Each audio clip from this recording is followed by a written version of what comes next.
श्रीमान योगी भाग 32. आपण ऐकत आहात शिवभारत. सायंकाळी राजांच्या डेऱ्यात सारस सरदार ब्राह्मण मंडळी जमली होती. सारी सभा स्थिर झाल्यावर राजा म्हणाला, आमचे मेहुणी बजाजी निंबाळकर बळजबरीनं मुसलमान केले गेलेले आहेत. त्यांना परत हिंदू धर्मात घ्यायची आमची इच्छा आहे. शास्त्री पंडितांनी याचा शांतपणे निर्णय घ्यावा आणि उद्या सकाळी आम्हाला सांगावं. शास्त्री पंडितांमध्ये कुजबूज झाली. सरदार मंडळी आश्चर्यानं राजांच्याकडे पाहत होती. एकदा मुस्लिम झालेला परत हिंदू करून घेतला गेलेला त्यांच्या ऐकवात नव्हतं. त्यांनी कधी ऐकलेलंच नव्हतं. दुसऱ्या दिवशी पहाटे राजे स्नान करून जिजाऊ साहेबांच्यासह देवदर्शन आटपून आले. सभेचा शामियाना सज्ज केला होता. राजे शामियानात प्रवेश करते झाले. साऱ्यांचे मुजरे घेऊन राजे उच्चासनावरती जाऊन बसलं. उजव्या हाताला शास्त्री पंडित उभं होतं. डाव्या हाताला सरदार मंडळी उभी होती. त्यातच बजाजी उभे होते. सभेत चलबिचल झाली. राजांनी पाहिलं, शामियानाच्या मागच्या दारातून मा साहेब येत होत्या. राज उठलं. जिजाऊ साहेबांना ते आसनावर घेऊन आलं. राज जिजाऊ साहेबा आसनावर बसता सारी सभा स्थिर झाली. राजा म्हणाला, काल आम्ही आमच्या मनीचा हेतू सांगितलाच आहे. आज आम्ही आपला निर्णय ऐकण्यास उतावळे आहोत. सांगा. आणि मग शास्त्री पंडिताच्या सभेत कुजबूज झाली. प्रमुख शास्त्री पुढे झालं. ते म्हणाले, महाराज बजाजी हे मुस्लिम झालेले आहेत. त्यांना धर्म बदलला आहे. अशा माणसाला परत धर्मात घेणं अशक्य नसलं तरी धर्म रिवाजाला सोडू नये आणि जे रिवाजाला सोडू नये ते करणं मात्र उचित नाही, असा आमचा एकमुखी निर्णय आहे. त्या निर्णयाने सारी सभा चकित झाली. जिजाऊ साहेबा बेचैन झाल्या. राजे मात्र शांतपणे बसून होते. त्यांच्या चेहऱ्यावरती सदैव दिसणारं स्मित जराही ढळलं नव्हतं. राजा म्हणाला, आमची तुमच्याकडून हीच अपेक्षा होती. शास्त्री पंडिताचं चेहरं खुललं, पण ते समाधान फार काळ टिकलं नाही.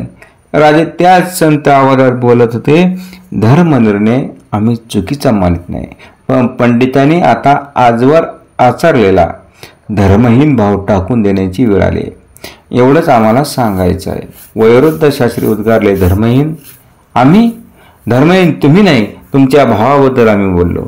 धर्माच्या कार्यात ढवळाढवळ करण्याची आमची मुळीच इच्छा नाही, पण परिस्थितीप्रमाणे माणसाच्या बदलाप्रमाणे धर्मही वाढीला लागला पाहिजे. आज यवनांच्या जुलमानं हजारो लोक इच्छेविरुद्ध वाटवले जातात. पाव रोटीचा तुकडा विहिरीत टाकून धर्म बदलतो.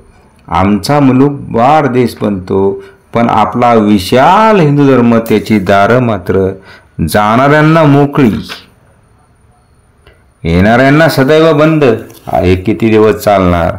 असंच चालत राहिलं तर हिंदू म्हणून कोणी उरेल काय? एक पंडित उठला, महाराज आपण राजाच्या कक्षा बदलू शकता, पण धर्म तेवढा सोपा नाही. तो सोपा व्हायला हवा. राजांचा आवाज तिखट बनला. मुळातच तो सोपा आहे, विशाल आहे. ज्ञानी माणसांना अज्ञानाची चीड आहे. खऱ्या धर्माची त्यांना चाळ आहे. म्हणूनच ज्ञानेश्वरांनी भागवत धर्माचं खरं स्वरूप दाखवण्याचा प्रयत्न केला.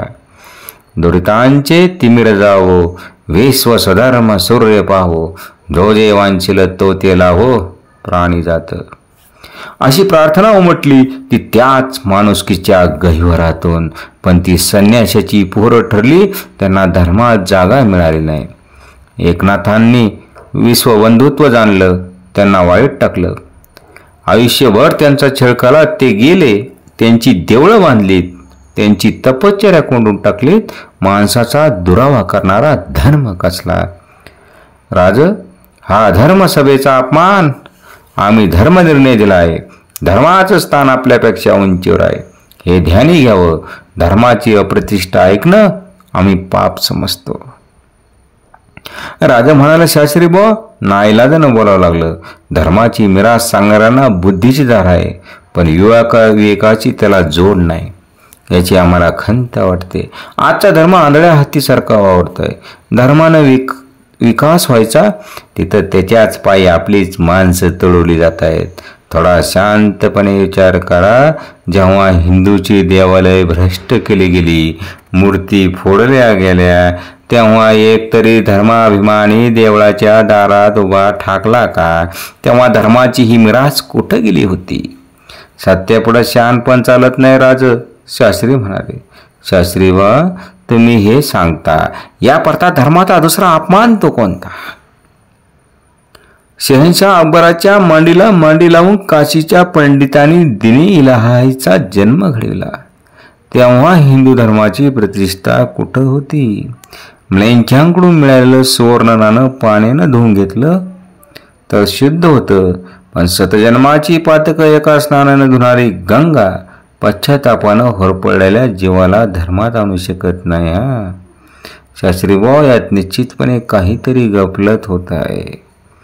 आपण म्हणता त्याप्रमाणे आम्ही अनुज्ञा दिली नाही तर धर्माज्ञेनं याचा निर्णय होत नसेल तर माणुसकीच्या राजज्ञेने या गोष्टी आम्हाला करून घ्याव्या लागतील, सक्तीनं. जरूर पडली तर तसंही.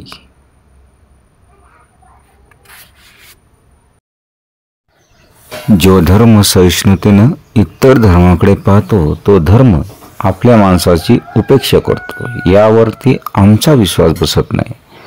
माणुसकीला विसरणारा धर्मच होऊ शकणार नाही. आम्ही राजधर्माला बांधलं गेलो आहे. प्रजेला टाकणं आम्हाला जमायचं नाही. शास्त्री पंडित एकमेकांच्याकडे पाहत होते. जिजाऊसाहेबांना काय सुचत नव्हतं. एक शास्त्री धीरानं पुढे आला आणि म्हणाला, राज, बाजाजी जर प्रायचित्त करायला तयार असतील तर त्यांना धर्मात घेता येईल. जरूर प्रायचित्त घेतील. त्यांनी ते नाकारलं आहे केव्हा? राजा निश्वास सोडून म्हणाले, आपण शास्त्री पंडित आहात. आपला अधिकार मोठा, पण समाजाला पारकं झालेलं पांडित्य बाळगलं तर ते नसल्यासारखंच असतं. धर्म हा वाहत्या पाण्यासारखा निर्मळ असायला हवा. समाजाची डाग धुवायला तो समर्थ हवा. मानवतेच्या धर्माला ज्ञानाचे पायबंद घालून रोखू पाहाल तर ते जमणार नाही. धर्म अधर्म बनायला वेळ लागणार नाही. इंद्राच्या झेंड्याला भगव जर्जर म्हणतात. तोच पवित्र ध्वज ज्ञानदेव एकनाथांनी पुढे चालला. तोच ध्वज आमच्या राज्यासाठी निवडला. मानवतेच्या धर्माची प्रतिज्ञा सांगणाऱ्या त्या ध्वजाची प्रतिष्ठा तुम्ही राखली पाहिजे. हे काळाचं आव्हान तुम्ही स्वीकारलं पाहिजे. सारी सभा राजांनी जिंकली होती. शास्त्री पंडितांची कुजबूज जोरात सुरू होती. सरदारांच्या चेहऱ्यावर हास्य उलसत होतं. जिजाऊसाहेबांच्या डोळ्यात आनंदास्त्र गोळा झाले होते. प्रमुख शास्त्री पुढे झालं. ते म्हणे, महाराज, बाजाजींना धर्मात घ्यायला आमची तयारी आहे. सर्वांनी निश्वास सोडलं. राजांना आनंद झाला. ते म्हणे, शास्त्रीबा, आमच्याकडे आधी सोबत येत आहात त्याचं विस्मरण आम्हाला होणार नाही. बाजाजीच्या सारखं जे दुर्दैवी जीव तुमच्याकडे धावतील त्यांना आपलं करून घ्या. श्रद्धेविना धर्म नाही आणि धर्माविना माणूस नाही. राजांनी पंडितांना वंदन केलं. मासाहेब उठल्या. पाठोपाठ राज पण उठलं. साऱ्यांच्या चेहऱ्या अलौकिक पराक्रमाचा आनंद दिसत होता. बाजाजीच्या शुद्धीकरणाची तयारी जोरात सुरू झाली आणि पंचक्रोशीतल्या समस्त ब्रह्मवृंदांना शास्त्री पंडितांना आमंत्रण दिलं. बाजाजींनी समाधानपूर्वक प्रायचित्त घेतलं. ग्रहशांती आली. होम झाले. बाईचे समारंभपूर्वक थाटाने शुद्धीकरण झालं. लांडे बाजाजी पूर्ववत धर्मात आले. मोठ्या आनंदाने आणि समाधानाने जिजाऊसाहेब राजा पुण्यात आले. आषाढ राजे सायंकाळच्या वेळी पुण्यात शिरलं. सोबत बाजाजी निंबाळकर होते. दोघांमागून अश्वपथक मंद गतीने येत होतं. त्यांच्या मागं शाही मीना होता. राजांनी वाड्यात प्रवेश केला. दाराशी आड्याला सखोला उचलून घेतली आणि ते महालात आले. सईबाईसाहेबा महालात उभ्या होत्या. राजा म्हणाला, जाताना आम्ही सांगितलं होतं ना तुमच्यासाठी अनमोल भेट आणू, म्हणून ती आणली. बाजाजी आत्या. बाजाजी आताला सईबाईसाहेबा धावल्या. भावाला मिठी मारली. दोघीही रडत होते. राजा म्हणाला, बाजाजी, अशी मायेची माणसं सोडून रानोमाल फिरू नका आता. आणि राणीसाहेब, तेवढ्यानं आता बाजाजीचं पोट भरायचं नाही. गेले 4 दिवस त्यांची शुद्धी होत असता भरपूर हाल झालेत. चांगला बेजवानीचा बेताका. रात्री पंगतीचा अपूर्व शोभा होती. रांगोळ्यांनी पाठ सजलं होतं. धुपाचा वास दरवत होता. राज, बाजाजी, महाजी, नेताजी अशा क्रमाने पंगत बसली होती. दुसऱ्या बाजूला बाळाजी, चिमणाजी ही ब्राह्मण मंडळीची पंगत बसली होती. दोन्ही बाजूंचा स्वयंपाक गोड असून अलग होता. पंगतीच्या दोन्ही ओळींमध्ये टेकून चांदीचा पाट ठेवला होता. जिजाऊसाहेब आपल्या खास देखरेखीखाली सर्वांना आग्रह करीत होत्या. मोकळेपणी खाणं बोलणं होत पंगत उठली. रात्री आपल्या महालात गेले. बरीच रात्र झाली होती. सईबाई साहेबा गालीचीवर बसून होत्या. राजे येताच त्या उठल्या. झोपायचं होतं. सईबाई काही बोलल्या नाही. त्या राजांच्या जवळ आल्या आणि त्यांनी एकदम राजांच्या पायावरती मस्तक ठेवलं. राजा मागं सरकला. सईबाईंना गडबडीने उठवीत ते म्हणाले, हे काय? आपली आश्रपूर्ण नजर राजांच्यावर होती. सईबाई साहेबा म्हणाल्या, एवढं मोठं देणं मला कोणी दिलं नव्हतं. पुढे त्यांना बोलवलं. राजांनी त्यांना एकदम मिठीत घेतलं. राजांच्या मिठीत सईबाई साहेबा अश्रू आवरण्याचा आटोकाट प्रयत्न करीत होता. आम्हाला तुम्ही बायकांचं काय कळत नाही. दुःखातही रडता, आनंदातही रडता. अजय राजांच्या त्या आविर्भावाबरोबर सईबाईंना हसू आवरलं नाही. राजा मात्र ते तृप्त मनात साठवण्यात मात्र गुंतलं होतं. अखेर मात्र आपल्या मेव्हण्याला बाजीला मात्र छत्रपती शिवरायांनी मात्र धर्मात घेतलं. आपण ऐकतात शिवभारत.